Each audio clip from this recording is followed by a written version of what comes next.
Oh, good morning. I'll let everyone at the back come forward if you want to. There's seats right here.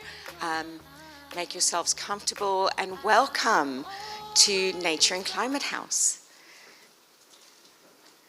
So before I hand over to the far more interesting events for today, I just wanted to welcome everyone to Nature and Climate House. Bellwethers is an organization that we set up. It's a not-for-profit. We set it up just over a year ago with an intent of expanding the volume of leaders for forging a nature and climate economy. Nature and Climate House is a traveling clubhouse that really is a space where we want leadership to find its voice on all of the many, many, many tricky and difficult challenges involved in a transition. All transitions will be bumpy, but no transitions will take place without leadership. So without further ado, let me introduce our partners for today. This was such a fitting partnership to close the final day at South by Southwest London for Nature and Climate House.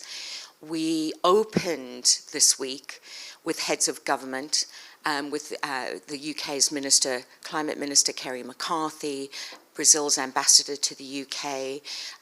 We've had Mary Creagh, the UK's Nature Minister. We've had lots of important people in business and corporations, and yet they will not be able to forge a true and just transition without folks like the next gang you're going to see. So we are deeply honored to welcome One World or None as the folks who are leading the cultural revolution, pushing for the voice of citizens and new kinds of democratic structures that may just be the secret sauce to enabling what we've all been struggling to do for decades. So with that in mind, may I welcome Jamie Kelsey.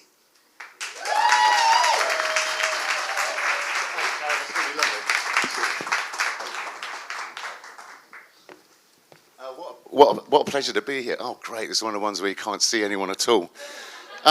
So in that case, you have to make a sound. Has anyone been here over the past 4 days? What a team running this joint. And they're still standing, which is such an amazing feat of endurement. Is that a real word? Anyway, I'm gonna take you on a journey. It's my journey, and it's generally interesting, you know. That's one of the big bits for me. 2011, 3,500 people turned up outside St Paul's Cathedral for a movement called Occupy. Do you know Occupy? Yeah. So, yeah. Do you know Radiohead? Yeah. That was the first day, and round about here was the mic. That's Kathy Brannan going, come on up the front. And there's like thousands of us. It's the best backdrop ever. And all it was listening to each other. And, you know, you could tell that was quite a big threatening thing because we were listening to each other in a really well-balanced way. There were no voices dominating. These conversations were what you call participatory democracy. So all voices get heard equally and no voices dominate. That alone made a big difference to what we're used to. And one of the things that got me every bloody day is middle-class, middle-aged white guy from Bromley. And everyone gets 2 minutes on the mic, and I'm sitting there, and I see a lot of people like me getting the microphone and quoting Foucault or Deleuze or whatever, and quite a few of the hands, I don't know who those are, by the way, and quite a lot of people waving their little hands, going, hooray, good point, well made. And then up comes Tammy Samid, Lambert and Butler in one hand, microphone in the other. Oh, I'm fucking terrified, but I've got to say this. She had 5 kids, left school at 13, half her life in hostels. The opposite to privileged. And there was something about her speaking that, honestly, it was like, for us all, it was like the angels singing. I can't exactly name it. There's not the real proper language, but man, there was this visceral cracking in the air, and there was a forest of hands at the end. Because it was visceral politics. She was coming from here. She wasn't confident. She wasn't articulate. She wasn't educated. It wasn't an intellectual endeavor at all. And it moved all of us. And I saw this happen every day. Not just Tammy. There's thousands and thousands and millions of Tammys around the whole world. And what happens is the power of people who have no agency, when they find their agency, they are the bomb. And I started believing, and I still do, they will change the world. So here's a couple of other Tammys. Check this guy out. Can you imagine being Jimmy? Jimmy. He'd been living, oh, everyone's going hooray for bloody everything. That's fantastic. Okay, let's hear it for Jimmy. He'd love it. So Jimmy was living up the top of those steps at St. Paul's. At the top of the steps on the left, there's a little enclave. He'd been living there for 7 years. So he was a rough sleeper and a drinker. And so he wakes up one morning and there's 3,500 people in his house. And he took it quite well, actually. But we learned a hell of a lot from Jimmy. So Jimmy was totally not seeing himself as an occupier or a political character in any way whatsoever, right? But he knew how to cook, so he came and joined the kitchen. I don't know if you guys know this. We lived there for 4.5 months, right?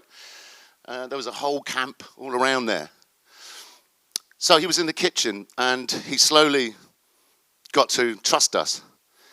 And, you know, he said this every day. He said, look, I've lived on the streets for 7 years, man. People can't see you. You know, you're there asking for money. They just see through you. You're invisible. No one cares at all. You people, not only do you care, but you listen to me, and you hug me, and you hold me. No one's done that for me for 7 years. And he's chopping carrots one day, and we had this right dilemma. So assemblies, let's go back to Jim. Assemblies are where we make decisions collectively, thousands of people, all voices heard equally. And we made loads of decisions, but the hardest one was the fact that that land was owned by the City of London Corporation, and they said, I will give you a deal. As long as you leave by December 31st, we'll let you stay. And I tell you, having meetings on this, because it was the winter, your ass got real cold on those steps, man. And day 3 of these assemblies, what do we do about the City of London Corporation? Jimmy's cutting carrots, and he says, I won't try and do a Scottish accent, but he says, what we should do is issue counter demands against them. Dead right. You've got to go to the assembly. You've got to tell the assembly, I can't. So he ends up going to the assembly that night. He suggests this forest of hands. And and amazingly, someone interviewed him, and there's this brilliant monologue from him saying what that did to him. Until that day, I was a rough sleeper and I was an alcoholic. But I'm a dad, I'm a fullback, I'm a welder, I'm a cook, and I'm an occupier. His whole sense of self was totally transformed by being listened to. And he had the best idea out of everyone in the camp. This geezer, all right, so he comes up to me. We were outside, we were Oxford Circus, doing a big demonstration with disabled people against cuts. He comes up to me. I'd been on television that morning. Oi, Jamie, I saw you on TV. And I'm looking at him. Look at him, for God's sakes, terrifying. And he said, I know what you're thinking. I'm not an undercover cop. And I was going, okay. He said, can I have a coffee? So I meet him. Steve Barron, his name was. And he said, I'm from the EDL. So the EDL is the English Defence League, right? So a seriously fascist organisation. But I've been bringing my kid down to your assemblies for the past 3 months. And what you're all saying has changed everything for me. We've been told that the whole problem in this country are people of colour, are immigrants, are LGBTQ, are the students, are the commies. Does this ring a bell? So this was 2011. There's a lot of Steves now. But I've brought my daughter here and we've listened to the assemblies and we've been lied to. I've got a proposal. What's the proposal, Steve? I'd like to go to all 5 EDL meetings in Essex and tell them they've got it wrong, that they should stop believing this and actually join Occupy. Well, you've got to go to the assembly and tell them, Steve. So that was an amazing assembly. I'll never forget it because there's thousands of us and he stands there, he tells his story. You know, I was EDL, I'm sorry, I've learned from you. We've been given enemies that aren't real. The economic system we should come together and address. And I'm going to go to all 5 EDL meetings and I'm going to tell them they've got it wrong and they should then join Occupy. And it's amazing because loads of people are putting their hands up. They're going, good idea, but we're not going with you, mate. And he went and he got beaten up in 3. But a large amount of people who had followed that ideology got it from Steve that they'd been lied to. It's wrong. And joined us, and they were plumbers and fire workers and firefighters and people with occupations that helped the camp run really well. So this experience was a big deal for me, as you can tell, because I'm quite passionate about it. And I'm not an intellectual. I don't know who Foucault is and the other one, Deleuze, but I do know what humanity feels like in here really well. So then it brings me to, I've run about 300 people's assemblies since then. I've set up community groups using people's assemblies. And there is something magical, without a doubt, you know, when people who don't get heard, don't feel like their voice matters. When they're heard, they're exquisite. We are an extraordinary species. We are capable of extraordinary things. And this is where you learn it. So then I hope you don't mind me walking up and down in a self-important way. So then I build on this and discover these things, citizens' assemblies, which is what this is all about. So they've been going for, well, 20 years. The modern form of citizens' assemblies has been going for 20 years, and you're going to learn a lot more about it shortly. But they are a sophisticated way of bringing people together, like jury service. And think about how much we trust juries, by the way. But the group that gets brought together through a kind of lottery thing, the group that we end up with is representative according to ethnicity, age, gender, economic background, geography. It's always a snapshot of us. This is not a snapshot of us. This is pretty affluent. It's Friday. Most people are at work. And then those people get given all the information of an issue, and then they deliberate, and then they come up with their solutions. And I'm telling you now, every time, the people are way ahead of the politicians, because they can be. So I started getting really into this. And then Extinction Rebellion happened. And until that time, I'd shouted at a lot of buildings, folks. I'd shouted at a lot of buildings up and down this whole world. And I've shifted entirely into culture. This story that we're sharing with you today has to arrive in people's lives through popular culture, not through some smart-ass article in The Guardian, not through some incredibly complicated academic paper or a feature in The Economist, but through things like this. So I'm going to come back to this, but look at that. We're doing a feature film.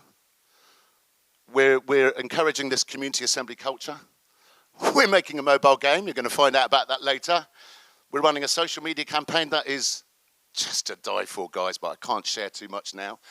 We're training participants. After this meeting, I'm going to Cumbria. We're training participants. Tomorrow, I'm going to have a load of people who've just been in assembly on BBC and ITV. We're building a global artist network. We've already got 150 artists in 20 countries. A reality TV show like Political Gogglebox or Big Brother Meets Question Time. Anyway, let's go back to this. So when we're doing Extinction Rebellion, it would be really cool if I just went, so I'm doing quite well, and then falling over would be, that was a bit of a weird one. Anyway, so climate, and here we are on Bellwethers. God bless Bellwethers. God bless Bellwethers, ladies and gentlemen. All right. So climate is Look, I'm 60. So when I was a kid, we had MAD. Do you know this? How old are you? You're about 42. He was a plant in the audience. Mutually assured destruction. Okay? In other words, we knew atom bombs existed. Some crazy leader might press the button, might. But climate collapse, there's no might. This entire world is going to change in front of our eyes, and you know that. That's why you're here. That's why Bellwethers exists. This issue has to be dealt with by humanity. So it's a natural thing to get involved in a project that was the world's first ever global citizens' assembly, which I started with 2 total geniuses in 2020. And then we did it in 2021. We ended up presenting at five events in the Blue Zone in the famous Glasgow COP. And this is what it looked like. Look at these cats. That's the human family. Okay, we did this crazy democratic lottery algorithm thing on the entire world, random longitude and latitude, mixed with population density. So, I mean, I've never been on the edge of my seat for an algorithm, but when we press go, watched 18 points land in China, 17 in India, 14 in Africa, 1 in Coventry, 1 on an island off Yemen called Socotra, and then I zeroed in on Coventry. We were on a road in Coventry. And the gig was we connect with community groups within 50 miles of that point, onboard them to the Global Assembly, and they have to go and find 6 people who are strangers. So we've got photographs of people in India being stopped in the streets and in Thailand, etc. And then so each of those 100 groups found 6 people, press algorithm number 2, we boiled it down to 100. 10% of this beautiful family. 10% of this beautiful family have no formal education. And we very quickly learnt they were more often than not much wiser than the people who had. 70% are living on $10 or less a day, 50% are women, 13% are white. I was in breakout groups because it was during COVID, so it was online, using Zoom, translators, note takers, facilitators. And I wept, but I was observing, thank God, because it's kind of embarrassing. You know, they've come from around the world. They're trying to deal with the climate crisis, and there's an old punk from Bromley weeping. So that was lucky, wasn't it, really? So the cameras were off and the microphone was off. Why did I weep? Why did you weep, Jamie? Go on, ask me. Why did you weep, Jamie? Why do you want to know? Because I saw, hallelujah, testify, I saw our default mode is love and compassion and a willingness to cooperate and a desire for our children to live in peace. That's who we are. We're an extraordinary species. We're exquisite. You know, what got me for a while was how the hell did we get so lucky to find this, to have a goat herder from Socotra in a breakout group with an 18-year-old student from Wuhan, an elderly seamstress from Brazil, and a social worker from Coventry, and a poor farmer from Congo. How the hell did we manage to get the luck to find people who all were absolutely full of love and compassion? How did we get that lucky? And then the day dawned. Oh, that's actually who we are. Changed my life. So what do you do about it? You tell everybody. It has to arrive in your lives through the game that we're going to talk to you about, through television, through all the countries we're working in, through this feature film that we're making. And we're making seriously beautiful artists. I'm not going to drop names because I'm getting on with you quite well, but I hate it when people do that. So, but they're really good names. Oh, I'll give you one, because this was just yesterday. So does that, it's an age thing, kids, ladies and gentlemen. But no, I used to be a teacher, so it's quite easy for me to make that slip. Look, the fact is, we spent 4 hours last night having an interview, or a beautiful conversation, actually, between one of the absolute pioneers in citizens' assemblies, who you're going to meet very soon, called Jane Souter, and, drum roll, Delia Smith. Okay, some people know her. She's basically the original superstar of the kitchen. Superstar. And she is in love with this. It's spiritual for her. This is the only way, and we've got it. It's at our fingertips. It's the answer. And there's a lot more where she came from. Anyway. Oh no, that's a bit early. Well, look, I'm doing well for 4 minutes. We're going to meet two people in a minute who are going to answer and be much more intelligent or, quick, clear. So I will give you something off the cuff. Oh, man. I moved in, so I do this wherever I go. Not talk on bloody stages, but I don't judge people anymore because I've learned constantly I know nothing at all compared to what happens when you listen to everyone. It's collective intelligence, more than the sum of our parts. To me, it's a kind of love. And I learn this every day. I met a guy down in North Devon and I ran a community group down there called Torridge Common Ground. I ran a whole load of assemblies, and you use language that means that people feel welcome, whether it's left wing or right wing, or no wing. And the first time I was talking about it like this, we went for a pint afterwards, and there was a guy going, oh, I'm embarrassed to say, I don't know the difference between left or right.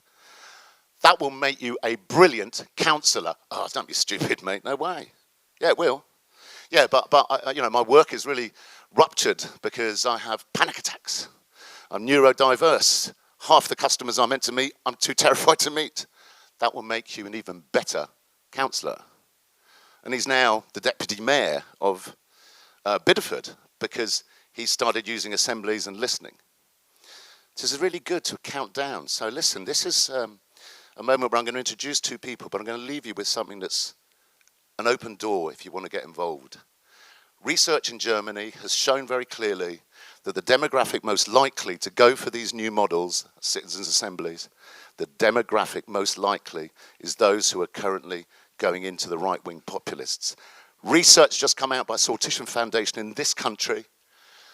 Reform, 69% of people going for reform will switch to this. In other words, those people, don't call them fascists or idiots. They're in despair. They're not being listened to. They have no agency. This narrative is a better narrative. Dramatic, huh? So can you now welcome these superstars, Professor Jane Souter and Erica Hope. Ta-da!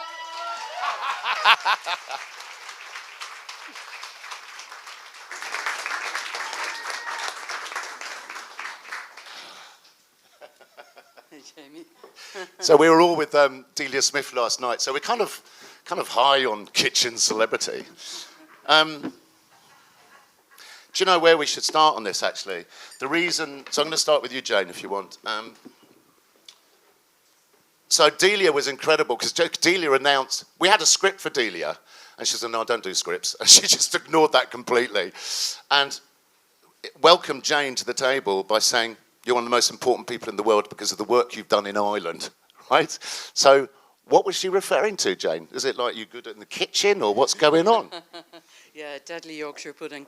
So it's obviously not me. It's a lot of people and a huge community. But yeah, Ireland ran some of the first citizens' assemblies in Europe after the Great Recession and austerity and everything. And obviously at that time, the big thing was nobody felt that they were being listened to. The reason Ireland was in such bad shape economically is that the government had just listened to the bankers and the property developers who told them everything was going to keep rolling. And meantime, when it all went belly up, it was ordinary people who lost their houses and their jobs and their savings and everything else. So we managed to persuade the government that one thing to do is, instead of just spending their whole time listening to vested interest, listening to lobbyists. Like Meta has more lobbyists in Brussels now than Big Tobacco had in its heyday. It's bonkers the amount of lobbyists out there for things. That they should actually listen to the people and not just focus groups, not just opinion polls, kind of surface opinion. Actually get people thinking about things. And the really important thing is, like you were saying about facts, the experts come in with the facts, and yeah, that's true, it is based on facts. But the really important thing is actually on values and on empathy and on community. And like I saw earlier there, you had the two men you didn't talk about in your slide. I left it out. Go on, go. You left it out, yeah. So so the two guys at the bottom there, so this one here is Chris. So one of our citizens' assemblies was on marriage equality, right? And this had been really contentious. Civil society had been trying to push for marriage equality for ages, but a lot of the conservative politicians were really reluctant to go for it in case they'd face backlash. So we're having this citizen assembly on marriage equality, and Chris here walked into the room and sat down. It's like in a big hotel room, like you're going to a wedding, you know, round tables. And Chris had every one of his fingers painted in a different colour of nail varnish, just to make a point. He was a tech guy in Cork. And then Finbar walked in, the older man here. Finbar is a rural postman, and as you can see, of a completely different generation. And he kind of took one look at Chris and he kind of, you know, wanted to move away. He went to the far side of the table. He wouldn't even make eye contact with him. He tried avoiding him for a good few weekends after that. And then it was really remarkable on the weekend where everybody was actually voting on whether they were in favour of marriage equality or not. Finbar there is quite shy, right? He'd never stood up in plenary. He'd never stood up when the live streaming cameras were on or anything. And Finbar stood up and he said, I'm going to vote in favour of marriage equality. And he pointed over to Chris and said, you know, I've made such good friends with Chris. I really understand him. I had been really homophobic and anti-gay because I'd been abused as a child by a Catholic priest, and I had always blamed gay men for my abuse, and now I realise that, you know, that wasn't the case.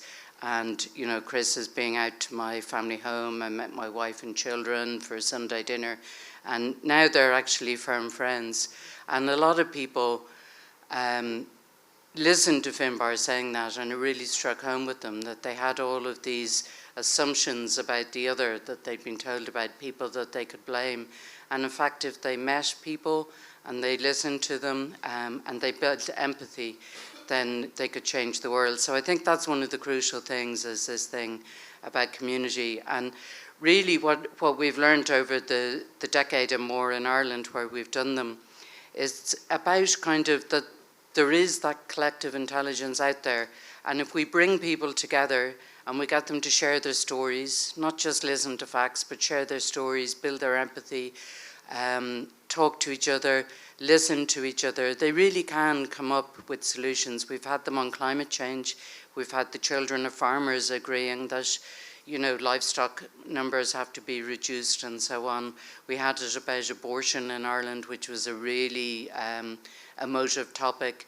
And, you know, rural kind of older men who'd always been against it said things like, well, I hope nobody in my family ever needs it, but I can now see it's not actually my role to stop anybody else having one if they need it. So it becomes more about kindness and about empathy and about collective human experience. So what we need are millions of people coming into the room, talking to each other, listening to each other, building empathy for other humans, and then we need to listen to them.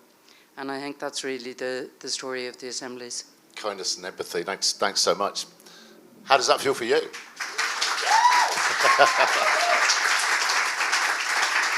I'm having such a good time today.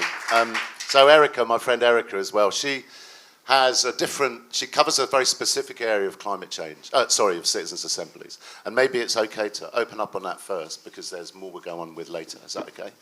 Sure, with pleasure, thank you. And great to be here. And this is such a nice crowd. It's quite different than the sort of rather staid policy people I normally talk with. You're very enthusiastic. So, I presume I don't need to sort of make the case for the fact that the climate situation is really urgent and that we really have to work on it now. It's serious and undeniable, and, you know, we're going to have a problem if we don't do something about it. So there's that. And we know what we need to do, right? So loads of incredible work has been done to come up with technological solutions, to plot out pathways and roadmaps about all of the changes we need to make right across society, right across economy, in lots of detail. Policy ideas, technology ideas, all of those things are there. And what we need to be doing as societies and communities, and the challenge we've got is how to make sure that those roadmaps and those ideas are the things that we're following, that we have decisions informed by those things, that we do what we decide, and that as communities and societies we do so in a spirit of embrace and sort of belief and everybody being part of it, because we understand why we need to do it. We've been part of the decision making. We've agreed to it. We understand it. We know the trade-offs. We feel like we've been listened to, and our concerns have been listened to. That our ideas and experiences have been taken account of. And generally, it's a collective endeavour. And so that's something as big as this. That's a complete rewiring of society can only happen in that sort of context. And when you think about it, our current decision-making processes and structures and institutions are clearly not fit for the task. They are top-down. They're based on electoral cycles of 5 years that mean people come into power and are busy thinking about the next election before they sort of even done anything. They are entrenching deeply embedded power imbalances that are already there. People who are already privileged, who are educated, who are articulate and confident, they get to be the ones who decide. The people who are the most affected by climate change really don't even have a voice. It's the young people, it's people in other countries, it's a nation-state-based system, it's the people who aren't born yet, they're not represented in these processes. And of course, it's so open to capture by the vested interests who want things to stay the same as they are. If you think about the lobby power, the revolving doors, and all of those sorts of things. And plus, it's just a lot of complex work needs to be done, and it's just not fine-grained enough, this way of making decisions. And the fact is, the world has changed a lot. The population has grown enormously, but we've still got institutions from the sort of 18th, 19th, early 20th centuries. Culture has evolved, technology has evolved, but the institutions have not.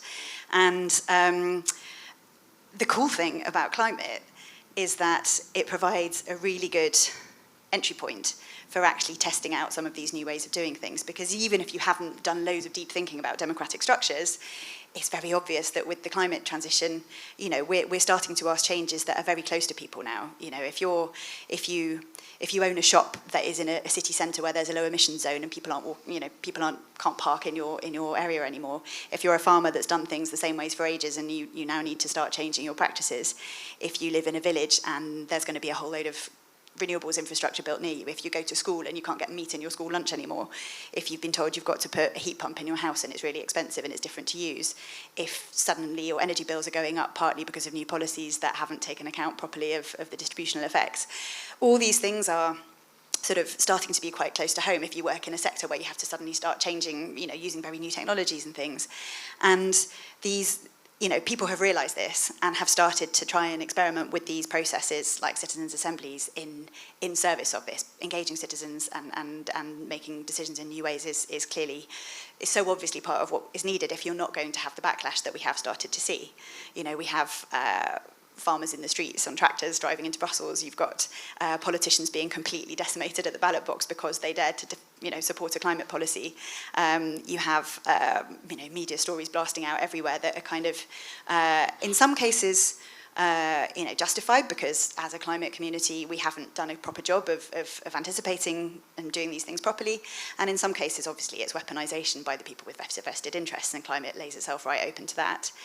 But yeah, so having taken account of all of that, what is nice is that people are waking up to this, and we have got, I think, something like 200 deliberative processes just about climate. Different aspects of the climate crisis have now taken place. There's been, I think, about 20 at national level and loads more at subnational level. In some cases, they're really like, how can our country become climate neutral in a fair way, and in some cases it's more specific. There was one in Poland about energy poverty, there was one in Ireland about biodiversity loss. There's been very many more specific ones at subnational level. And in some cases these are led by governments. There's one going on in the Netherlands right now that's been commissioned by the government. In some cases it's commissioned by civil society. One just finished in Norway that was looking at what are the ethical dilemmas around Norway's oil fund. There's been some in Eastern Europe about air pollution.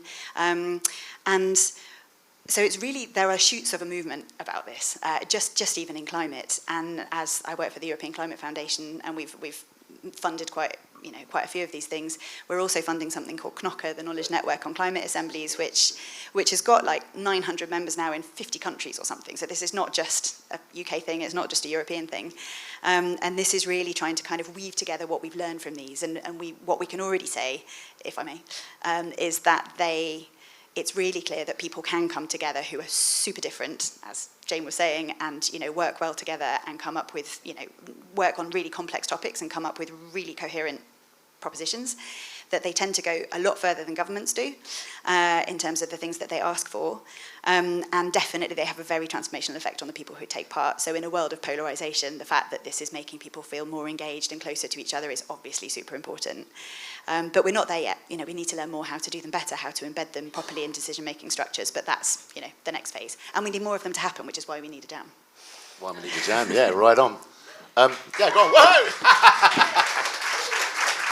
So you're getting the picture. I'm imagining what it's like for you if you've never heard of citizen assemblies. This must be quite interesting, yeah? So, in fact, carrying on from where Erica was, I do see as one of the pioneers, by the way. I think it's fantastic. Ireland really was held up right at the beginning, particularly with the idea of an example of, if you're a politician in Ireland and you had an opinion about abortion, didn't matter what your opinion was, but you just lost your job. And there are some decisions that are going to have to be made, particularly relating to climate, where every politician is terrified of making those decisions because they'll lose their job. The electorate will not have them. So there's something really valuable in this. And what I'm interested in is, as someone who's been doing it a long time, and in fact, Jane goes around the world, Jane was in Mongolia recently, where there's an amazing one happening there, which you might want to talk about. But I'd be very interested, personally, and I'm sure from the audience's point of view, where's this going to go next? Where do you see this development happening in ways that don't go, okay, politics is over, assemblies is the answer. Where's that transition and how's it going to grow, Jane? Simple question. Yeah, well, what has to happen, it has to go, these things are in kind of nerdy academic language called mini-publics, because there's 100 people or 200 people or however many are in there, kind of as a microcosm of the wider or the maxi public. And what actually has to happen is that they have to go out into culture, become a way for people to make decisions in schools, in universities, in their lives, in different movements. And we have to be able to look at it. I think one of the problems is that some of them can get a bit embedded sort of very much kind of institutions and about facts and figures. And Max Boykoff, who's a brilliant climate scientist, said there's no point throwing more facts at a story that isn't about facts, right? We all know that climate disaster is coming. What's the point in throwing more facts at it? That's not going to persuade anybody.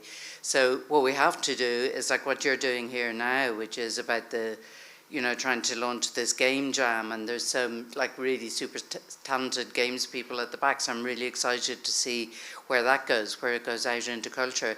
I want, in Ireland we had one of those election surveys that countries do after their election recently, and the Citizen Assembly was more trusted than the Parliament or the parties. It was as trusted as the courts and so on.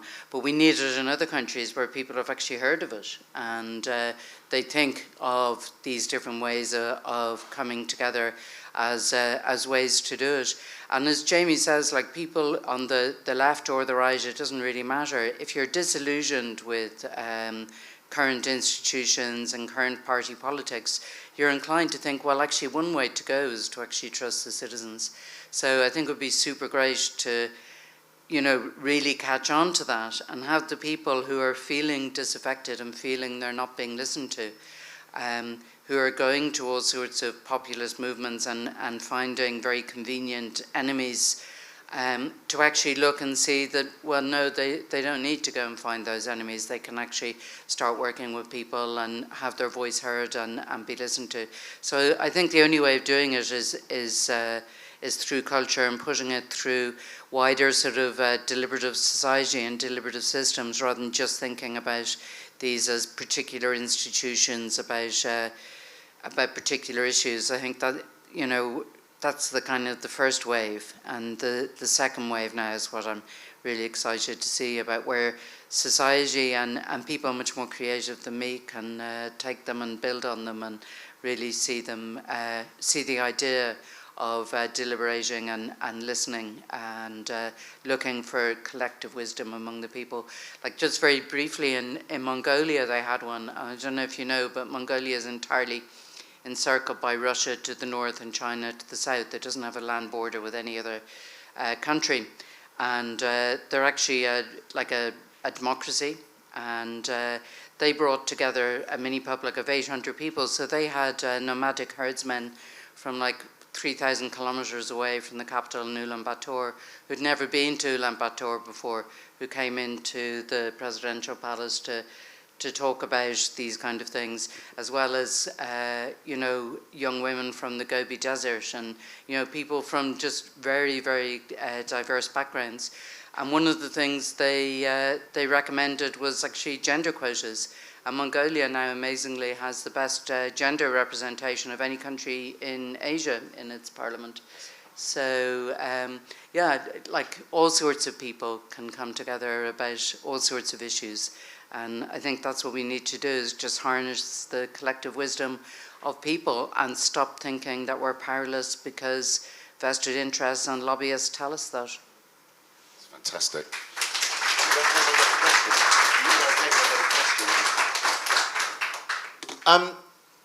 There must be some burning questions you've got in your heads, are there? Yeah. That's great noise. So if our lovely Rosie Termsbird, are you around? Yeah, cool. So that, oh look, if I do that, I can see everyone. Oh, hello everyone. Aren't you bloody gorgeous? Fantastic. See you on a grab, please, and start with someone who identifies as a woman. Brilliant. Farhana, what an honour. Yeah, hi, thanks Jamie, thank you Erica and Jane. I want to ask a pesky question. I was part of Extinction Rebellion. One of the 3 demands was citizen assemblies. We made huge progress in 2019. I was in Camden, which had the first ever citizens assembly on climate change at the local level, actually, was in August and September, and took part of that. So where were you, foundations and people, and where are you now? Are you really putting in serious money? You're not. The truth is you're not. And this is now 6 years later, so I'm delighted this panel is happening. I'm delighted that we have had so many experiments, but the truth is most of the major philanthropy foundations, the people who are here, are not really backing this in a serious way. And I would like some questions and reflections about that from your side also, and what we can do, Erica, to support you. As someone who works in philanthropy, I know that you're an ally, and that I say this to you as a sister and as an ally. What can we do to help and support the fact that most foundation money, most philanthropy money, most non-profits, most think tanks are dominated by top-down thinking, and we're still funding reports and policy wonks to carry on, not the kind of work that we've just heard about today. Sure. Thanks. That's a really crucial question. I'm going to take one more question, and then we'll answer both. So someone else, whoever you got. Thanks, Rosie. Thank you. Look at this for Friday morning. Yeah. Hey. My name's Will Attenborough. I run an organisation called Green Rider, and we're really interested in... I know you, Will. Oh, hello. Yeah. Through Belarus Free... Another plant in the audience, folks. He's going to say, I love your work. No, not really. Come on, Will. Go on. So, two questions. The first is, we'd really love to put this model into TV and film sets, because we're trying to decarbonise the industry, and it's so ripe for that kind of backlash when it looks like one sort of, you know, zhuzhy actor is pushing for something and everyone else has got to change how they work. So I guess the first question is, how does it work? Like, is that something that we would need training to go and take on ourselves, or can we just sort of go? And the second question is, when you say put it out into culture, how can, like, scripted and drama and comedy and all that kind of stuff, how can that kind of be pulled into that space? They're really exciting questions, man. Can we start with Farhana, if that's okay? Yeah, thanks, Erica. Thank you. Hi, Farhana. Nice to see you. And really excellent question. Without easy answers, I would say. So, I mean, speaking from the European Climate Foundation, I like to think we're a little bit ahead of the curve. We have started to try and put money into this since about 2020, 2019 in fact. And our CEO actually was the one of the co-leaders of the French Convention, the French National Citizens Assembly. So she's a believer in this. But it's been very slow. You're totally right. Philanthropy is dominated by top-down thinking and very technocratic ways of doing things and a lot of path dependency and so on. I would say in about the last year, maybe, I start to see a little bit of a shift of people starting to recognise that you need to put effort into the political conditions to do climate action or indeed any other complex problem, and the political conditions and the democratic conditions. And obviously with, frankly, since Trump's election, it's become a lot more like really in everybody's face that this is, that we really need to do something about this. Philanthropy is not a fast-moving world, I would tend to say. You get pockets of it, and there is some brilliant, examples of it, but it's not yet been a kind of complete system shift in the way we're doing things. I was at actually a philanthropy gathering earlier this week, excuse me, and I do see a shift, but I think it's early days for them, and I think people take time to understand what it actually means in practice. Yes, they understand they need to do this, but what then can they intervene in? What can they put money to? So in terms of where the kind of help can come from, I think that sort of making it simple, having a really sort of shared vision in a way from across society and across the arts world and across the technological world and all the others about the sorts of shift that we want to see, so that they aren't confused that there's 25 million different things that they need to support, that actually there's a real red thread of the kind of thing that they need to be coming around. The fact that, showing that there starts to be a movement, so getting involved in something that has a common denominator from lots of different sides. So I think this is where the sort of, deliberative forms of democracy and new forms of democracy and how they can relate to other power structures, that's the sort of thing we need to see. And I think also just being really clear about where the money is needed. So what does intervening actually look like? And just really saying what you've done, standing up and saying that kind of thing, that this is what we need, and probably showing through cultural means and film and TV and all of that kind of thing that these things exist, that they're interesting, that they can be done. So it's not a particularly good answer, but I think those are interesting. No, thank you. So Will's got a sort of double-edged question. So can he go back to the industry he's in, and how do they run a citizens' assembly to decarbonise his industry? Is it like can you just download a PDF and just run it, or what would he do if you're in his situation, Jane? Okay, can I first just say 2 sentences about the philanthropy? So when we first started, we were writing all these kind of worthy op-eds in the Irish Times, which is like the Guardian in Ireland, and these philanthropists, Atlantic Philanthropy, actually approached us and said, "Oh, we'll give you money to do it." And we said, "Oh, happy days, give us 50 grand and we'll do something nice." And they kept pushing us until they insisted on giving us $1 million. So as we could really do it properly and like hire people, and they, rented offices for us, and they, hired like the ex-political editor of the Public Service. It'd be like hiring Emily Maitlis to kind of do your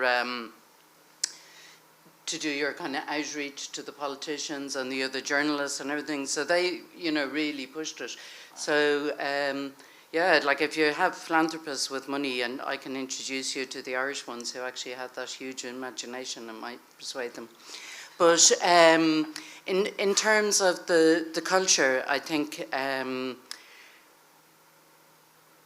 well, no, it's more about how to do it in the film industry, isn't it? Yeah. Okay, well, there's all sorts of, like the Sortition Foundation, DEMSOC, Involve, all these people all have kind of how-to guides on how to do it.